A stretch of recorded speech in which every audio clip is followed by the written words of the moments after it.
All right, what is up, what is up, what is up? My name is Chase Sr. Welcome into Philadelphia Eagles Now by Chat Sports, and no matter where you are, how you're tuned in, as always, thank you so much for making this show a part of your day, a part of your morning, a part of your night, depending on when you're watching this. Coming up, these Jalen Hurts numbers and where he ranks in critical areas for the quarterback position among quarterbacks across the National Football League will make some of his haters and casuals who don't think he's good squirm. Plus, this Eagles UDFA could end up being a steal for Philadelphia as a running back, and I think he has a sneaky good chance of making the team. Before we get into all of that, let me ask you a question. Do you want Eagles shows every single day from somebody who bleeds green like myself, who grew up in the Philadelphia area? And I remember watching Eagles games as early as 4 years old. If all that sounds good, lock us in, hit that sub button, and thank you to all of the real ones who got us past 120,000 subscribers last night. Let's continue to build. So Louis Riddick, ESPN NFL analyst who played at Pitt in college, played corner in the National Football League, put out this tweet, and it shows why Jalen Hurts is one of the elite quarterbacks in football, which is contrary to what a lot of people think about Jalen Hurts. A lot of people will go box score hunting, and they'll look at Hurts and say, he never throws for 300-plus yards, and when he does, it's in a losing effort. Very rarely does he put up gaudy numbers. But those are casuals that I referenced a little bit earlier. And it also got me thinking. I'm just wondering, why is Jalen Hurts so disliked? I know that social media can be a cesspool. I know it can get ugly. It's the same thing as the comment section on YouTube, on X. People will say whatever they want to say behind profiles which are nameless and photoless.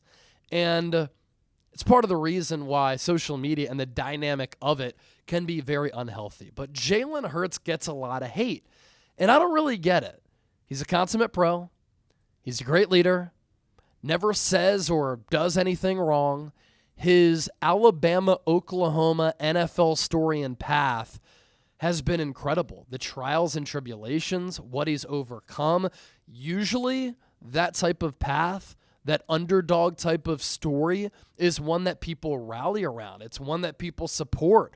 Overcoming some of those obstacles to become a champion is something that you read about in books and novels. It's something that you see in movies or documentaries.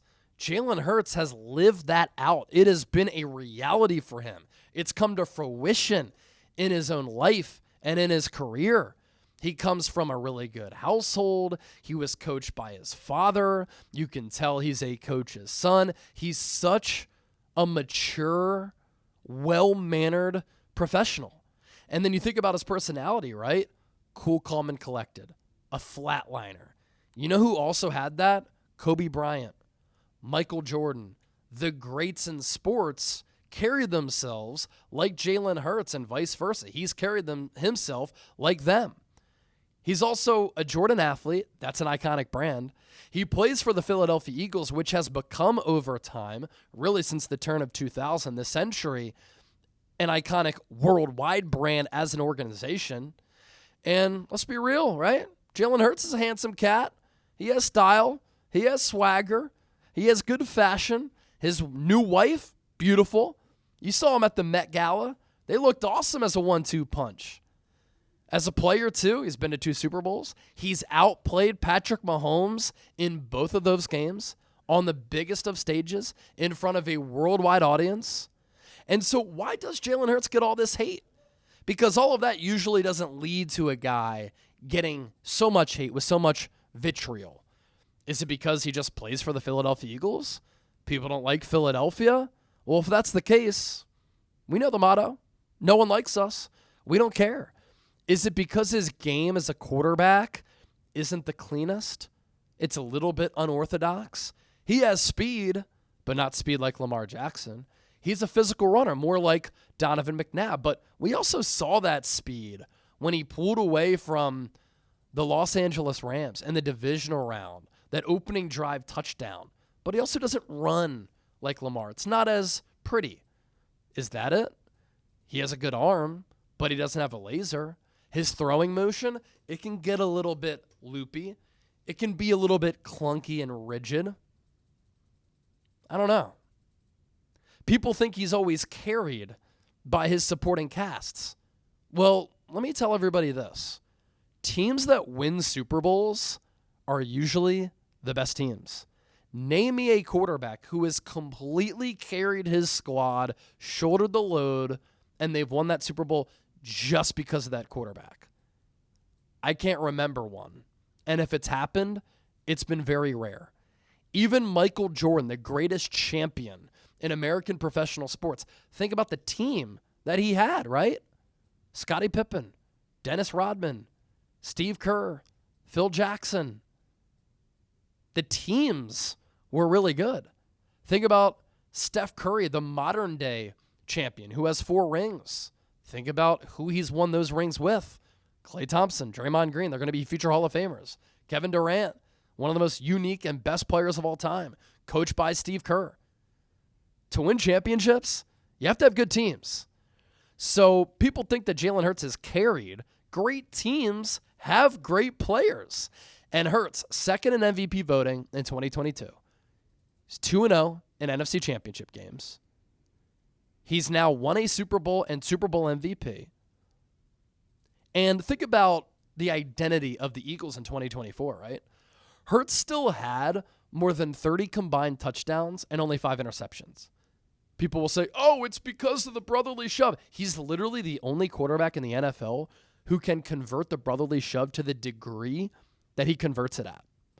That's because he's special and unique. That's because he's strong and he can squat a house 500, 600 pounds.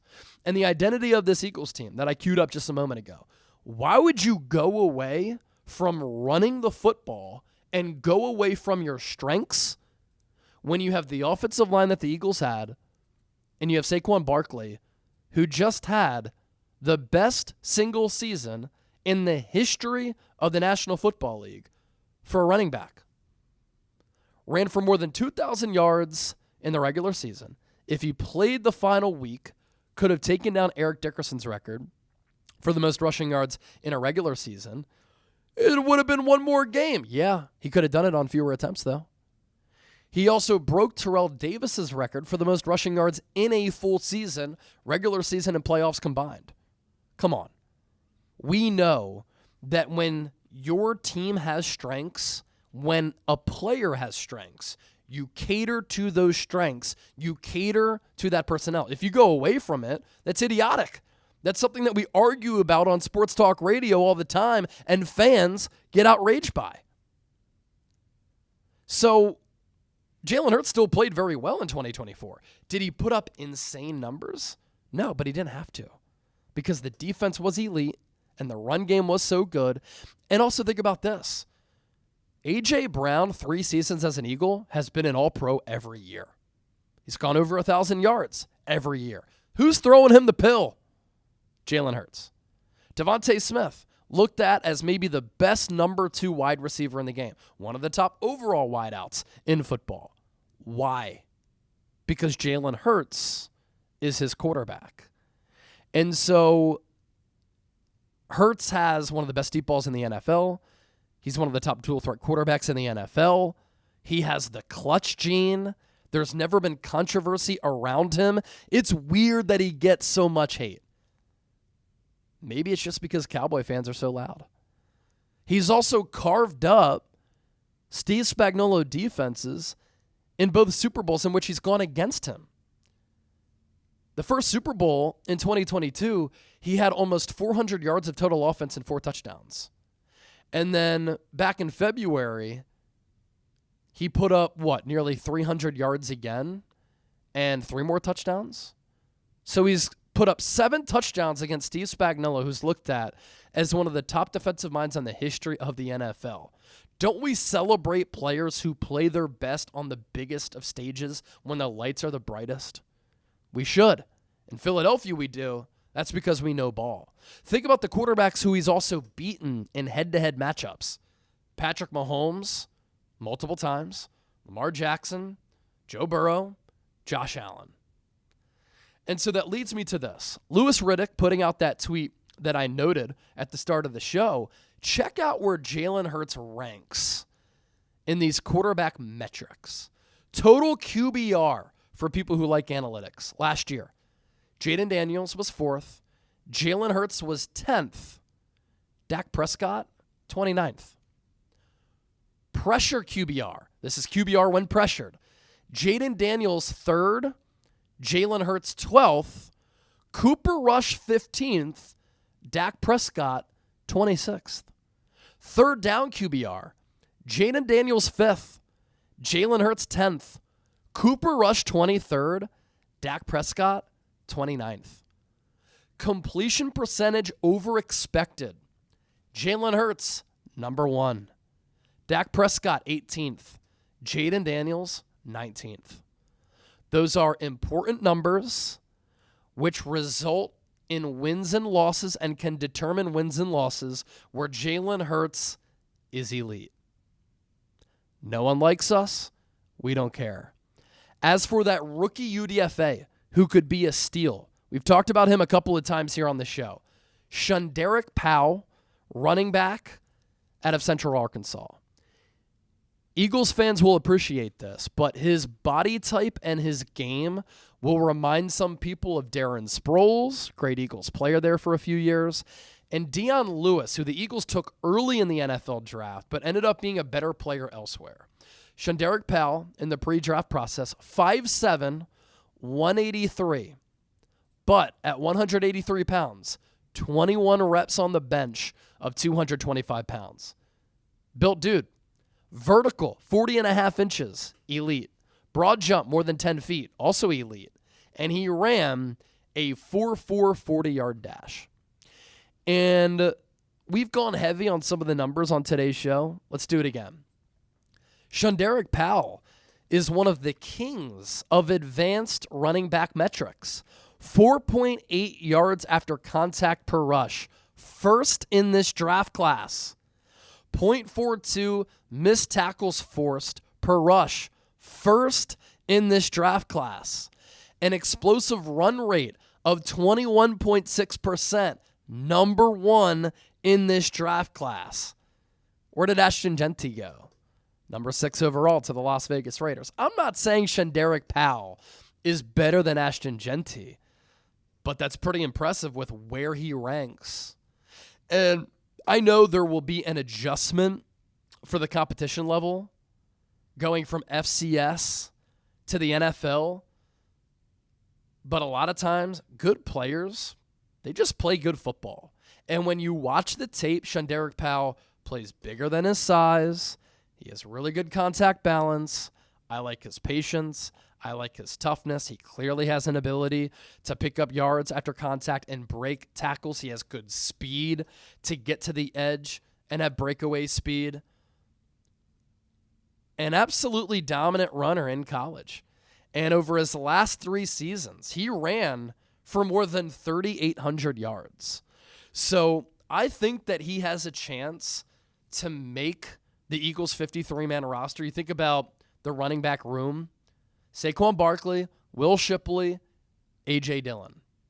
Outside of that, if the Eagles hold on to 4 running backs, and a lot of teams do that, them holding on to a fullback could impact that because Jeffrey Lurie even said it. We want to resurrect the fullback spot. But if they hold on to 4 running backs, Shanderek Pal could be RB4. And I think that he could be a good contributor and player at the NFL level. Wanted to hop in my bag real quick right here on Philadelphia Eagles Now. If you enjoyed today's show and you made it this far, type real one down in the comment section. Always appreciate the real ones for hanging out, supporting the show. Thank you for watching. Don't forget to subscribe. Hope you have a great rest of your Thursday, and I'll catch you on Friday here on Eagles Now.